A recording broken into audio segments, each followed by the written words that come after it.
Hi, this is Lisa Cole, and this is the second in a series of videos, really giving you the background behind why I wrote Brain Gravity, how brain gravity can help you as a marketer, and what good looks like once an organization has kind of changed the way that they are marketing to build brain gravity. This is video 2 in the series, and really this is kind of centered on what we need to do differently.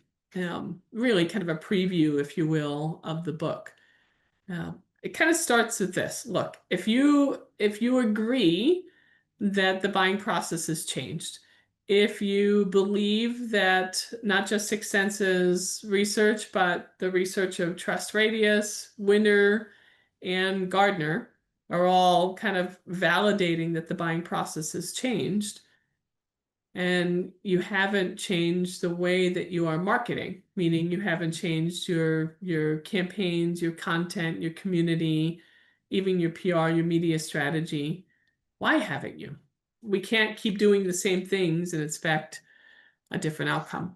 And so the 7 steps of brain gravity, the things that us marketers need to do differently, you accept the hypothesis that the buying process has changed, you believe the research is valid. It really comes down to this: what do we need to do differently? And so brain gravity, gravity stands for 7 steps.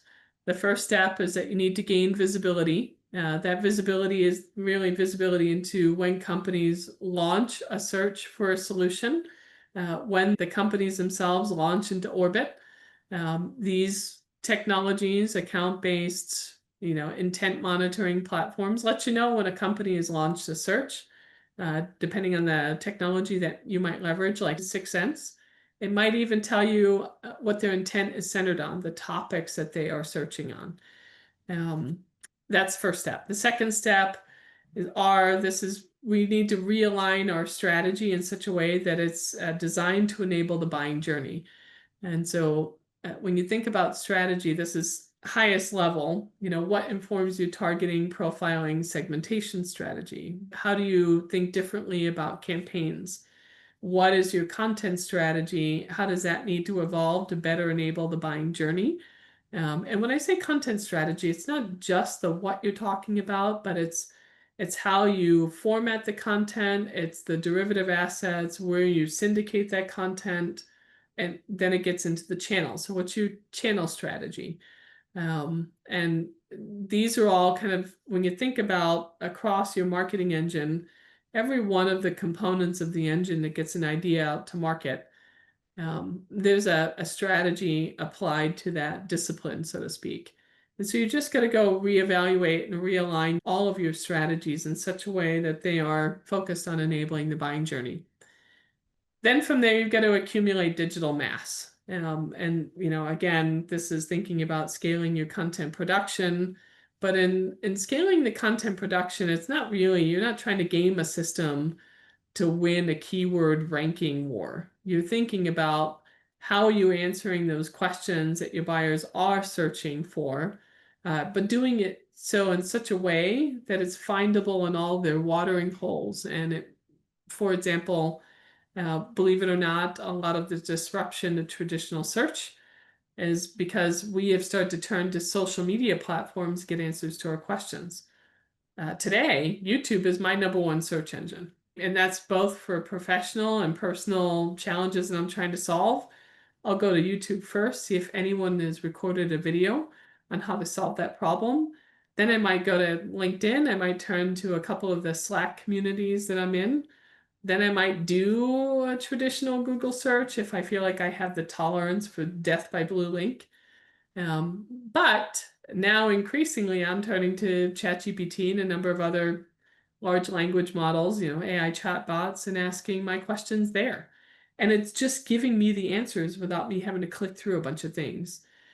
So, accumulating digital mass is thinking about how you answer those questions and where you answer them, and how do you create enough mass that kind of keeps them in your orbit to build trust and preference. From there, you've got V for validating with social proof. And this really hits on that credibility piece. how are other people talking about you and your brand when you're not present? Are there people in communities when people are asking for solutions and recommendations to solve problems? Are they suggesting your brand? Uh, Industry analysts, they get inbound inquiries from their clients. You know, are they suggesting your model, your solution, your brand to solve, as a potential solution provider? Industry influencers, when they are kind of talking about their experiences and they're suggesting, people in their toolkit to help solve your problem, are they talking about you as a trusted provider? Your own customers, as they engage in the communities, when other people say, hey, I have this problem, they might share that they solved the problem, but are they evangelistically suggesting you? Are they advocating for them to not just solve their problem in a similar way, but solve it with you? So you've got to invest in validation through social proof. I integrate the way you go to market. And so, from marketing's perspective, this is eliminating random acts of everything. No random acts of content, no random acts of channel engagement, random social media post, an ad, one-off community engagement. So you eliminate all the random from a marketing standpoint, and you think about not just what marketing's doing, you care about how sales and customer success are engaging with those buyers and customers along their whole journey. So you're on the hook for the whole journey. And you want to look at developing integrated plays across that collective journey and making decisions about what's marketing role at each stage of that journey.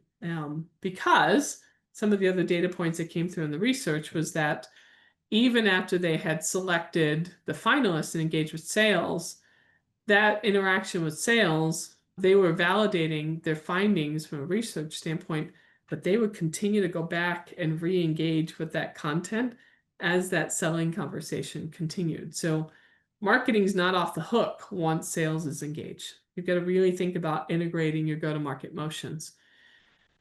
This is where you're going to track what measures. Yes, our ability to track and attribute opportunities and revenue to the things that we're doing, it's getting harder for sure. But I do provide kind of a framework for how to think about and how to present investments in building brand gravity in such a way that doesn't feel so fluffy to a CEO and a CFO. And then finally, yield sustainable results. And really, the basic premise here is once you start actually building your brand gravity, it's a momentum game. You can't start and stop it. You've got to continue to invest in such a way that strengthens and protects that gravity. And so how do you do that? Continuously optimize that engine that's creating that brand gravity. Okay, that's high level. For more details in each of those 7 steps, just have to buy the book.